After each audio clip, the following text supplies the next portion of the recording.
हाय प्यारो बच्चों, मैं गगदी जोशी आपका जीडी क्लासेस में यही प्यार स्वागत है।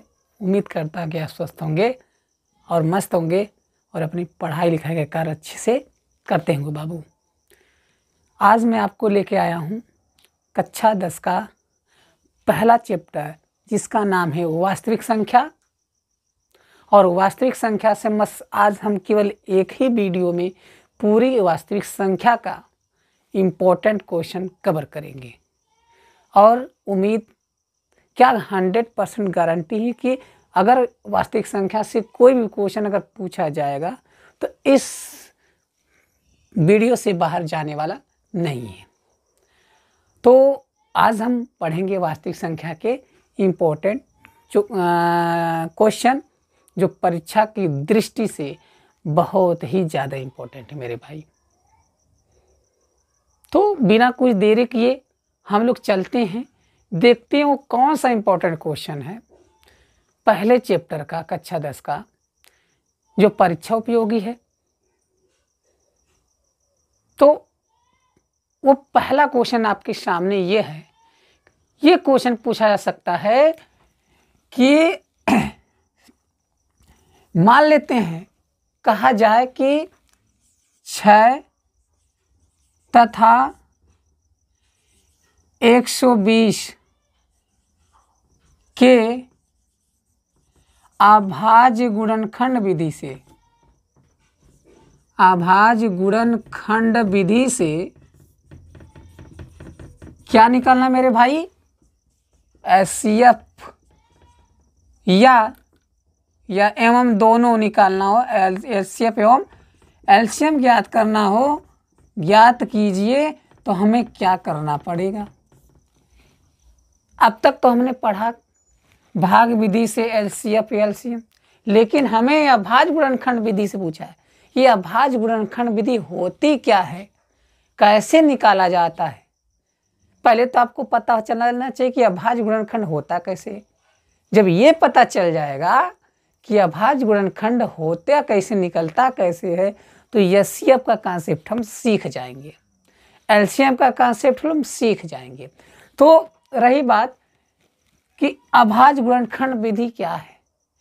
अभाज्य गुणनखंड विधि वही मेरे भाई कि अगर 6 है, 6 का अगर हम गुणनखंड करें तो सबसे छोटी संख्या 2 3 6, फिर 3 1 9 3, मतलब हमें गुणनखंड करना पड़ेगा। तब तक करना पड़ेगा जब तक 1 ना आ जाए। तो बताइए, 2 गुणे ये 3 हो गया।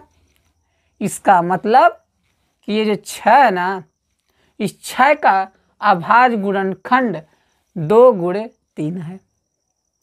तो इसी तरीके से अगर हमें 120 निकालना हो, 120 का, तो अगर हम 120 का गुणनखंड करते हैं तो 2 छक्के 12, फिर 2 से अगर डिवाइड करेंगे तो 30 बार में, फिर 2 से करेंगे 15 बार में, फिर ये 3 से कटेगा, 5 3 5 15, और फिर ये कटेगा 5 से।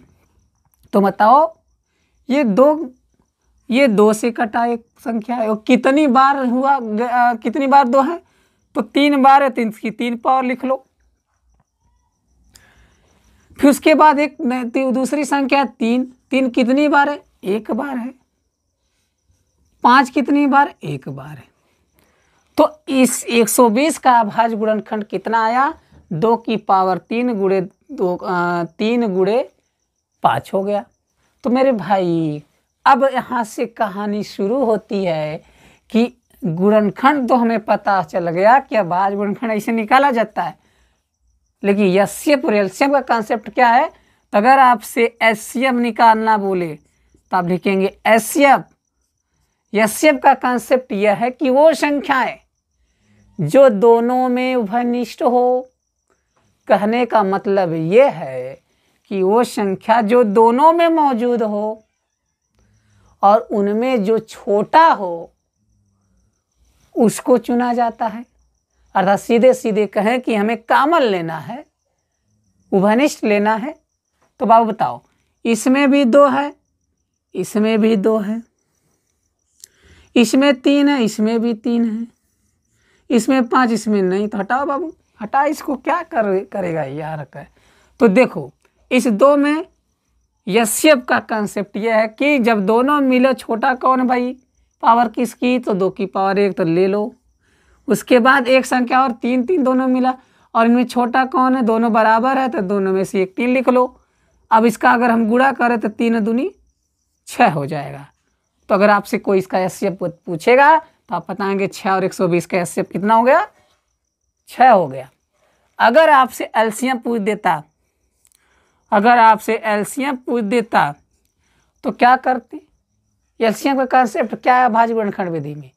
एलसीएम का कॉन्सेप्ट ये है कि यदि वो संख्या जो दोनों में तो मिल ही रही है, उनमें से हमें बड़ा लेना है, तो बताइए 2 इसमें 2 इसमें बड़ा कौन, 2 की पावर 3, और इस 3 में कौन बड़ा, तो वो दोनों में से एक ही कोई लिख लेते हैं क्योंकि दोनों बराबर है।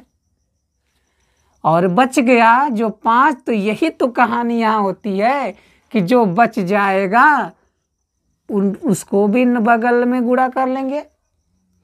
क्या परेशानी? कोई परेशानी नहीं। अब आप 2 का घनमूल मतलब 2 की पावर 3, तो आपको याद होना चाहिए 2 की पावर 3 का मतलब होता है 8, 5 3 15।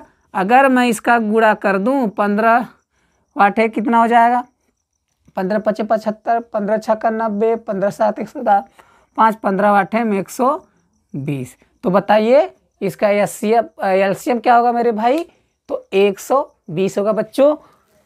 तो इस तरीके से हम अभाज्य गुणनखंड विधि का एचसीएफ एलसीएम ऐसे ही निकालेंगे जब भी परीक्षा में आएगा। तो हो सकता है कि मैं कहूँ, आप कहोगे सर क्या 2 ही अंकों का आएगा क्या?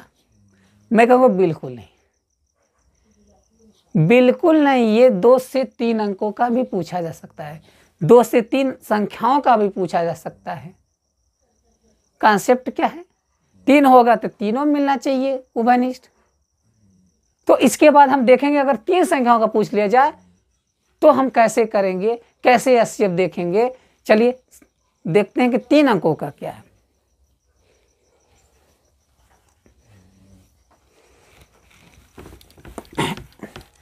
जैसे बाबू आपसे के कहा जाए कि 12, 20 तथा 15 का एचसीएफ एवं एलसीएम ज्ञात कीजिए।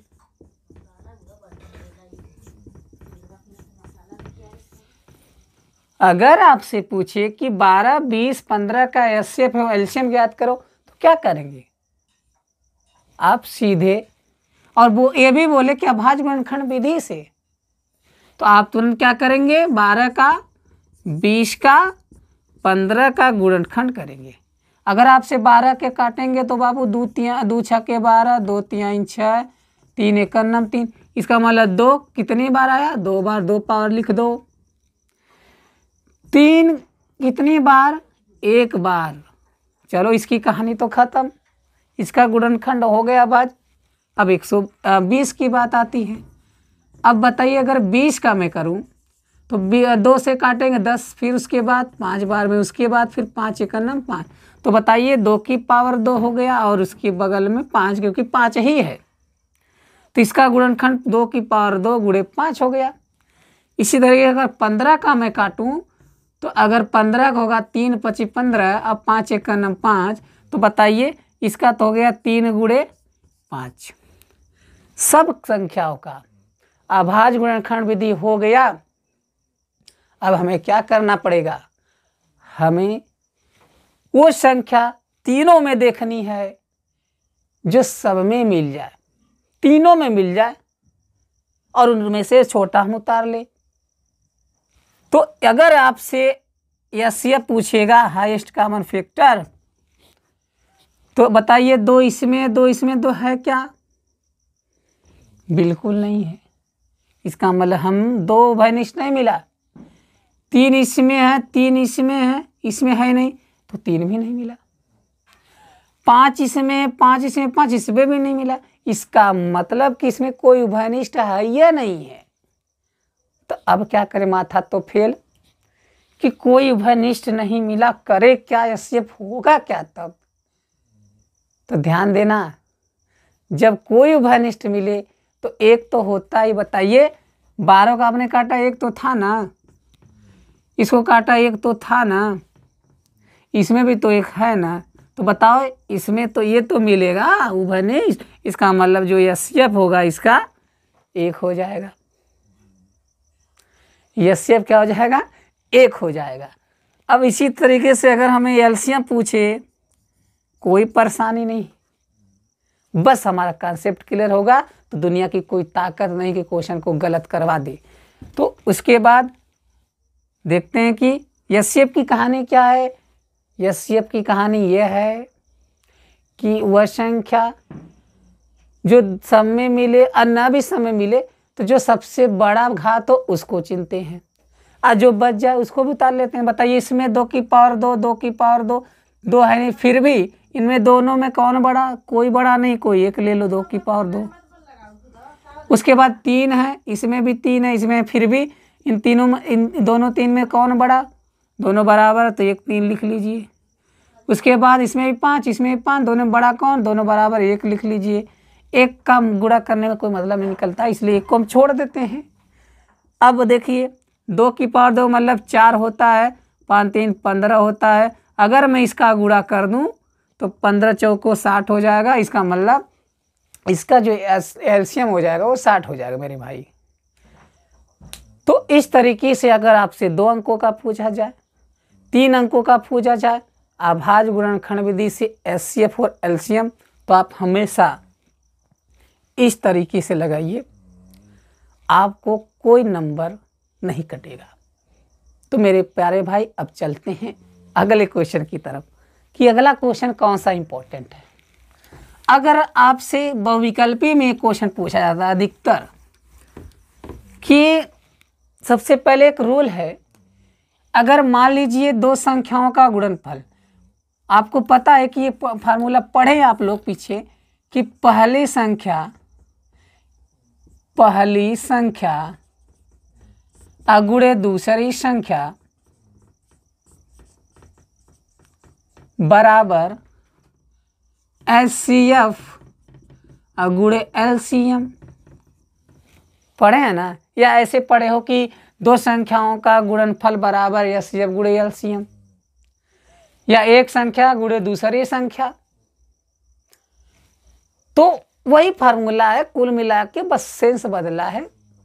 तो बताइए ये कब लगेगा, जब आपको देखो, जब आपसे इसमें से 4 चीजें ना, पहली संख्या, दूसरी संख्या और एचसीएफ एलसीएम, तो बाबू जब इनमें से 3 दिया रहेगा और आपको चौथा मान कोई निकालना होगा, 3 दे रखा रहेगा और चौथा आपके निकालने के लिए बोलेगा। और बहुविकल्पी में जब भी आएगा 99% की बहुविकल्पी में विकल्प वाले प्रश्न में ही आएगा।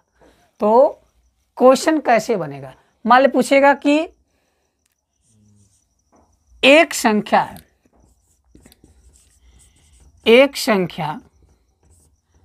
8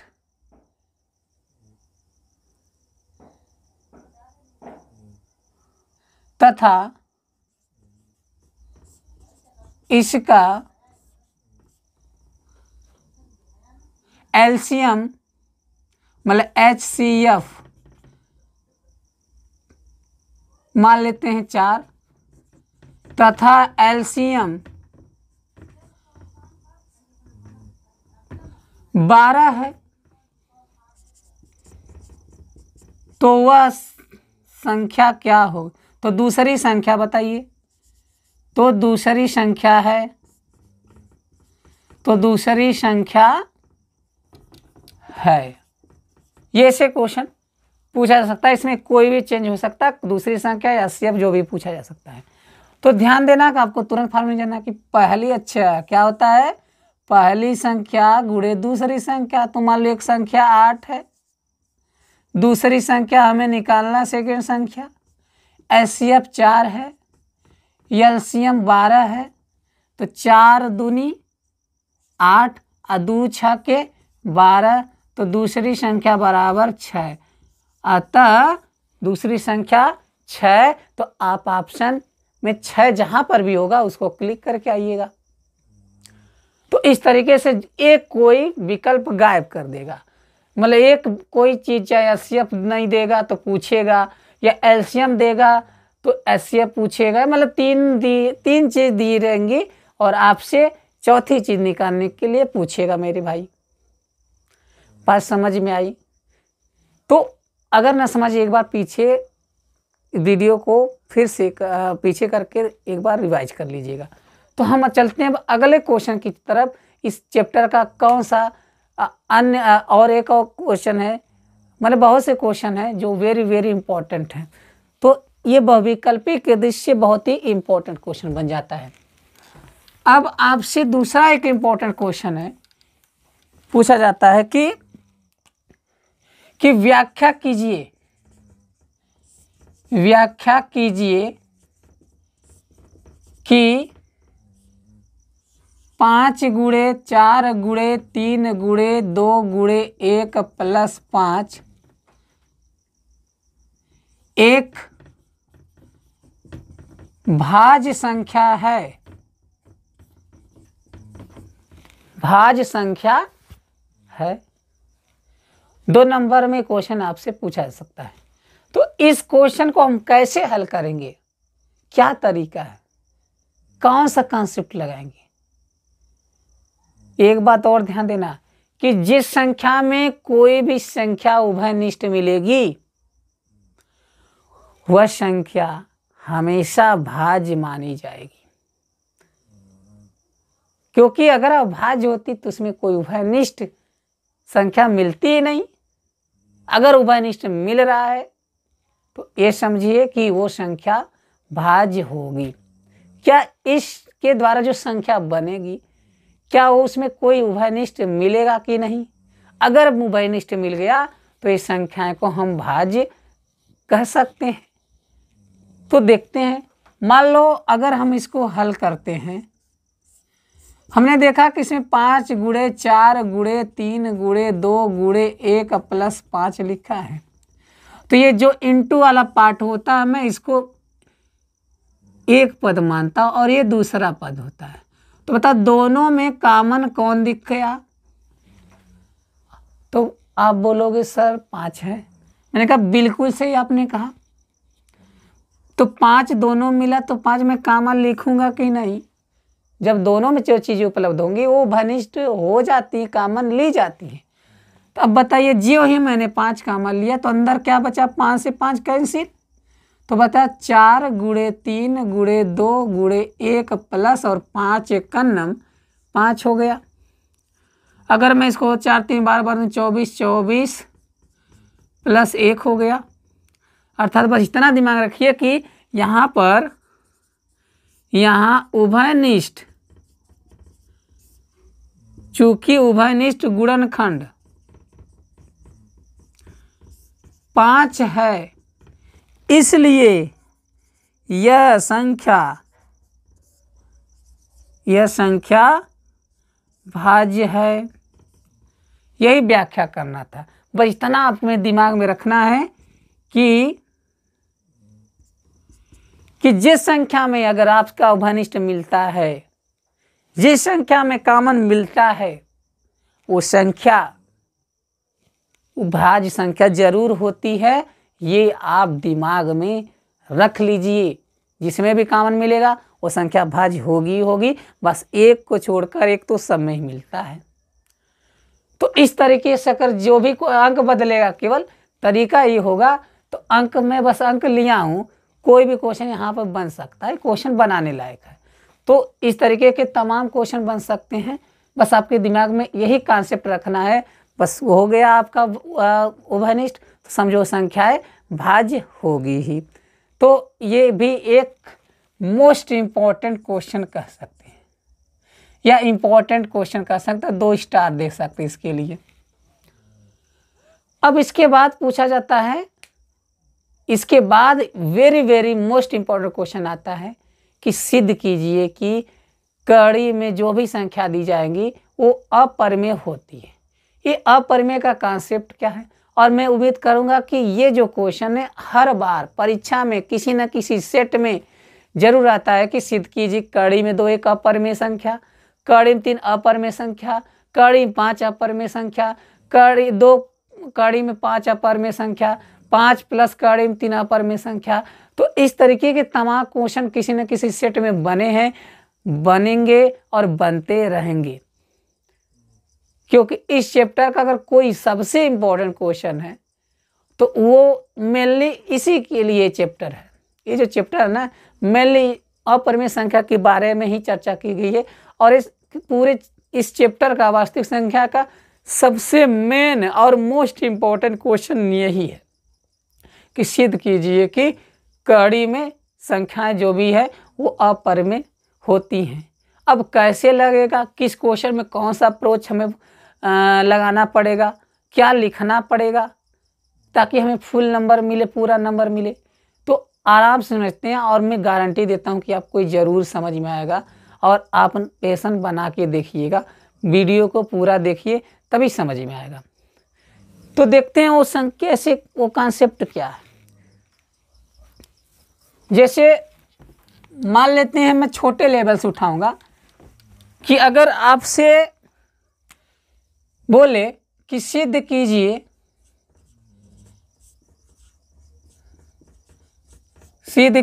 कि 2 कड़ी में 5 एक क्या है, अपरिमेय संख्या है, अपरिमेय संख्या है। ये क्वेश्चन हो सकता है, यहाँ पे कुछ भी बदल सकता है, बस हमें कॉन्सेप्ट पता होना चाहिए कि क्या कॉन्सेप्ट लगाना है।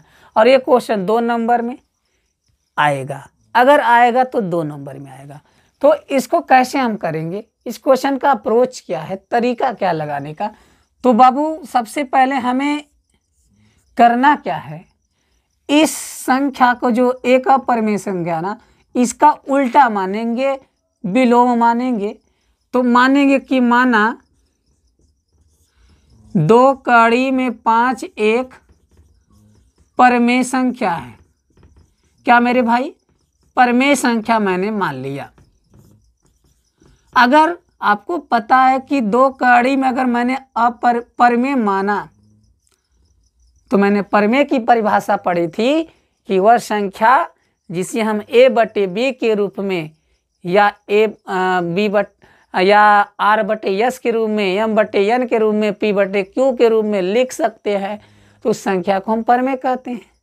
तो अगर मैंने इसको परिमेय माना, मैंने माना कि परिमेय है, तो मैं इसको जरूर a/b के रूप में लिख सकता हूँ। तो इसका मतलब मैं ये a/b के रूप में इसको लिख सकता हूँ, लेकिन यहाँ लिखना पड़ेगा कि जहाँ a तथा b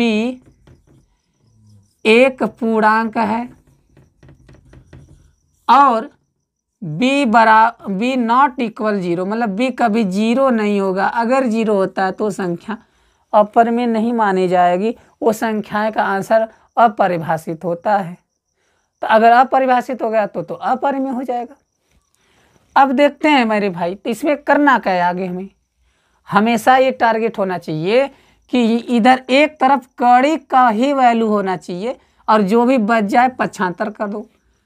अब बताओ ये कड़ी में कौन लिखा है, आप कहोगे सर कड़ी में 5 लिखा है। मैंने कहूँगा बिल्कुल इसको उतार लीजिए। मैं कहूँगा तो उतार लेते हैं। उसके बाद मेरे भाई आपको पता गुणा का पक्षांतर होता है तो बटे में चली जाती संख्या, अर्थात इस 2 का b में गुणा हो जाएगा तो a/2b हो जाएगा। इसके बाद हमें अब कुछ नहीं करना है, इसके बाद हमें कुछ नहीं करना मेरे भाई।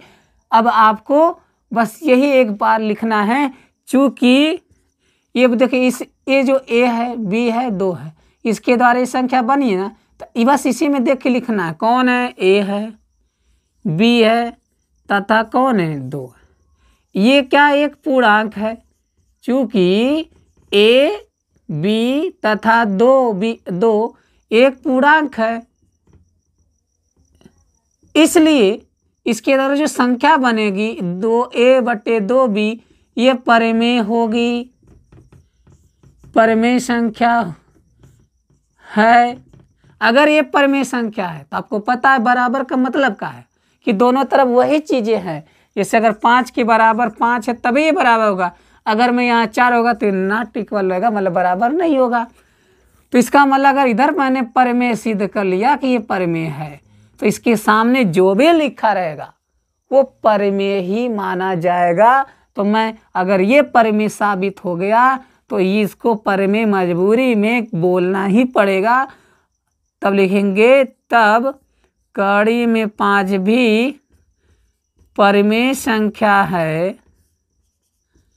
जो कि या परिमेय संख्या होगी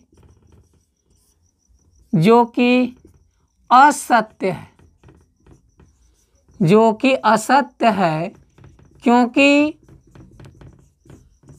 हमने माना था तो आ गया, क्योंकि हमने कल्पना की थी। अतः वास्तविकता तो ये है कि कड़ी में 5 तो पूरा कितना लिखा गया है, 2 कड़ी में 5, एक क्या है अपरिमेय संख्या, अपरिमेय संख्या है। बस अगर आप इतना क्वेश्चन एग्जाम में करके आते हैं मेरे भाई तो आपको 2 नंबर का ही क्वेश्चन आता है, 2 अंकों का, और आपको पूरा नंबर मिल जाएगा। आपको पूरा नंबर मिलेगा, आपको बस ये फॉलो करना है। तो एक क्वेश्चन और देखते हैं कि क्या होता है। अगर आपको स्क्रीनशॉट लेना है तो आप ले सकते हैं।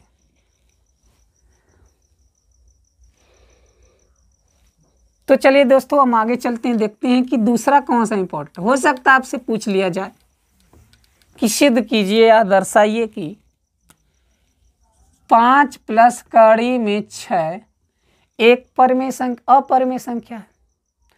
तो ठीक है, अप्रोच अपनाना है, आपको तुरंत मानना है कि माना 5 प्लस जो भी यहाँ लिखा हो 5 प्लस कड़ी में 6 एक क्या है, इसका अपोजिट मान लेना, विपरीत मान लेना है, परिमेय संख्या है। परिमेय संख्या है। अगर ये परिमेय संख्या मेरे भाई तो मैंने बताया कि इसको हम सॉरी a/b के रूप में लिख सकता हूँ, जहाँ a तथा b एक पूर्णांक है और b नॉट इक्वल 0। उसके बाद क्या होना चाहिए, क्या करें हम, हमेशा ध्यान दो कि एक पक्ष में कड़ी वाला ही मान सिर्फ होना चाहिए। अगर कोई इसके अलावा बच रहा है तो उसको हमें दूसरे पक्ष में भेजना पड़ेगा। तो बाबू देखो ये क्या है, ये प्लस कड़ी में 6 उतार लीजिए, कड़ी में 6 इसी तरीके से अगर ये प्लस का 5 इधर जाएगा a/b की तरफ तो माइनस का 5 होगा। अब बताओ इसके नीचे एक छुपा है, अगर बताइए इसका अगर एलसीएम b और a का एलसीएम होता b a का नम b, तिर्यक गुणा हमेशा ऊपर से नीचे पढ़ना है, a का गुणा a में तो a और b का -5 में तो -5b। और इसके बाद हम यहीं पे रुक जाएंगे, उसके बाद हम लिखेंगे कि चूंकि देखो इस पूरी संख्या जो बनी है ना, इसमें कौन कौन वास्तविक संख्या मौजूद है। तो आप a है b है, 2 जगह मतलब एक ही बार काउंट करेंगे तो a, b तथा ये क्या है 5 एक पूर्णांक है, एक क्या मेरे भाई पूर्णांक है। अगर ये पूर्णांक है इसलिए इसके द्वारा जो संख्या बनेगी a-5b/b एक परिमेय होगी, परिमेय संख्या होगी या परिमेय संख्या है। अगर ये परिमेय हुआ तो इसके सामने जो भी रहेगा उसको हमें परिमेय बोलना ही पड़ेगा। तो बताओ अगर ये परिमेय इसके सामने कौन लिखा है, कड़ी में 6 लिखा है तो कड़ी में 6 भी परिमेय संख्या होगी। मजबूरी में ही सही, लेकिन बोलना तो पड़ेगा भाई। कड़ी में 6 भी परिमेय संख्या होगी जो कि असत्य है, जो कि असत्य है, क्योंकि हमने कल्पना की थी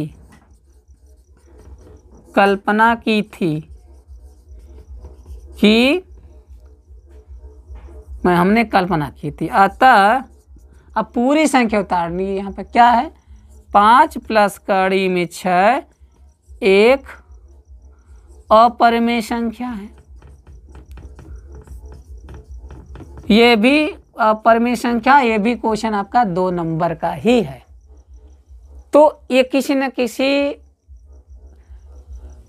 सेट में पूछा जा सकता है क्वेश्चन, और इम्पोर्टेंट भी है। लेकिन इससे भी ज़्यादा एक बहुत ही मोस्ट वेरी इंपॉर्टेंट क्वेश्चन है, और इसका 95% चांस है आने का। तो अगर आपको स्क्रीनशॉट लेना है तो आप ले सकते हैं।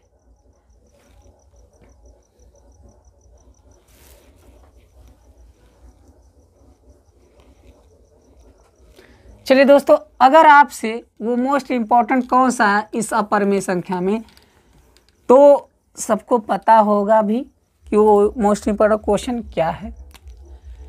तो आपसे देखिए बाबू, पूछा जा कि कड़ी में 3 एक अपरिमेय संख्या है, तो ये क्वेश्चन 2 अंकों का भी पूछा जा सकता है, ये 4 नंबर का भी क्वेश्चन पूछा जा सकता है। कहीं के किसी सेट में 4 नंबर का दे देता है, किसी में 2 नंबर का दे सकता है। तो मेरे भाई, इस क्वेश्चन को लगाने का तरीका क्या है, क्या अप्रोच है, क्या लिखना है, सबको हम अच्छे से समझने का प्रयास करेंगे। तो चलिए फिर वही दोबारा वही कहानी, पुरानी बातें, बीती बातें, कि माना कड़ी में 3 एक परिमेय संख्या है।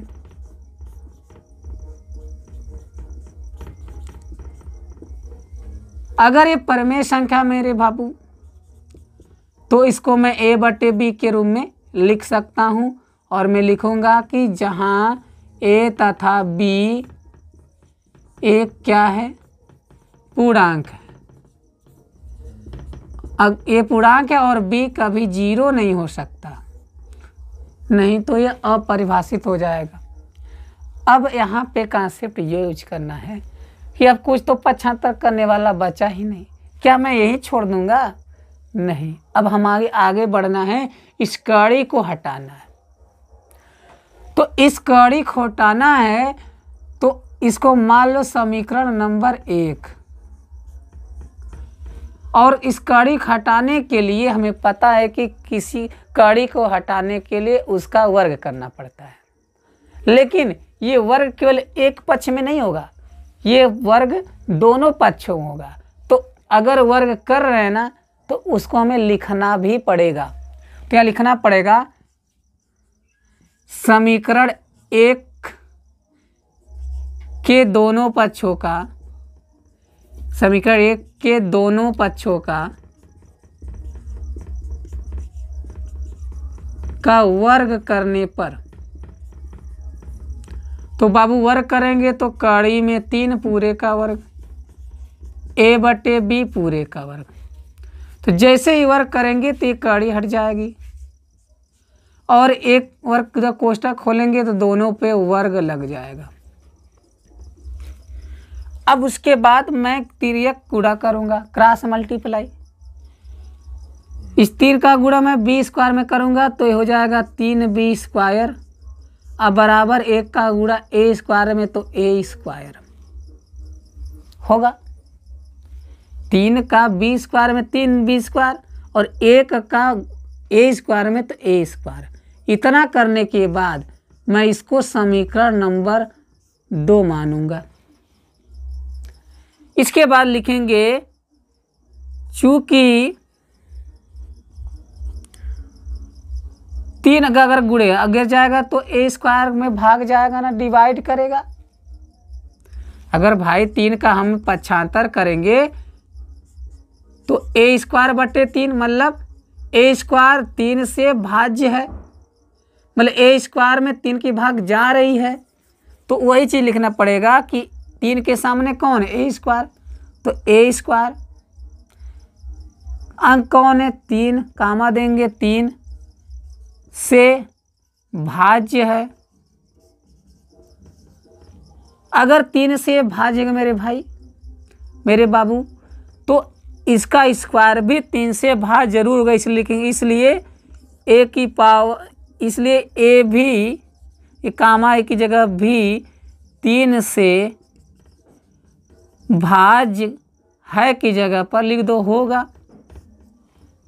कैसे मेरे देखो, अगर 3 का वर्ग, मान लो कि 12 का वर्ग अगर 3 से भाज्य है, मतलब 144, 3 से कटेगा, मतलब 12 गुणे 12, 3 चौको 12, 12 चौका 48,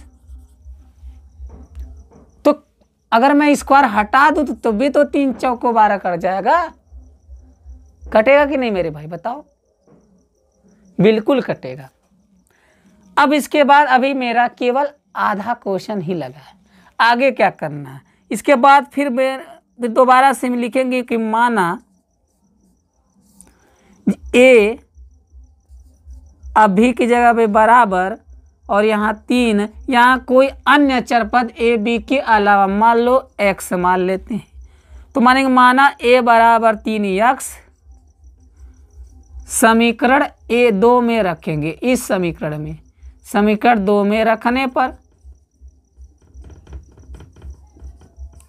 अगर समीकरण 2 में रखेंगे तो क्या होगा, तो ये समीकरण 2 है, जहां पर a वहां पे 3x लिख दीजिए, तो यहाँ देखिए 3b स्क्वायर बराबर a का स्क्वायर, मतलब 3x पूरे का स्क्वायर। अब 3b बराबर 3 का, तो बताइए ये आप लिख लेंगे 3b स्क्वायर बराबर, अगर 3x का स्क्वायर मतलब 3 गुणे 3x का स्क्वायर, तो बताइए 3 से 3 कैंसिल हो जाएगा, तो इधर क्या बचेगा 3x स्क्वायर, इधर क्या बचेगा b स्क्वायर, इसको मैं समीकरण नंबर 3 मान लूँ और लिखूँगा, चूँकि 3 का गुणा इधर जाएगा तो भागे होगा, इसका मतलब b स्क्वायर कॉमा 3 से भाज्य है, इसलिए b और कामा की जगह पर भी 3 से भाज्य होगा। तो आपका कम से कम 90% क्वेश्चन हल हो गया। अब हमें बस लास्ट में कुछ पॉइंट लिखना है, तभी आपको पूरा नंबर मिलेगा। तो लिखना है कि चूंकि, अच्छा बताइए, ए से ए को 3 भाज कर दिया, मतलब ए 3 को काटा, ए 3 बी को भी काटा, इसका मतलब ए तथा बी का जो उभयनिष्ठ गुणनखंड है, उभय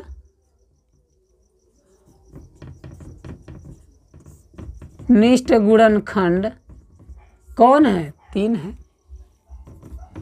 अगर जो उभयनिष्ठ गुणनखंड 3 है, इसलिए या कह सकते हैं तब जो लिखा है कड़ी में 3 एक क्या है, परिमेय संख्या है, लेकिन यह असत्य है, क्योंकि हमने माना था, हमने कल्पना की थी, अतः कड़ी में 3 एक क्या है, अपरिमेय संख्या है।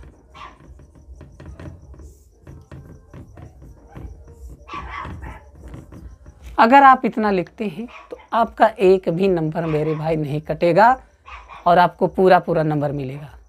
तो उम्मीद करता हूँ कि आपको ये वीडियो पसंद आई होगी। अगर पसंद आई होगी तो हमारे इस चैनल को सब्सक्राइब एवं शेयर कीजिए और ज़्यादा से ज़्यादा लाइक कीजिए। तो आज मैं आपसे विदा लेता हूँ। आज के लिए बस इतना ही। मिलते हैं अगले टॉपिक पे नए जोश और उमंग के साथ।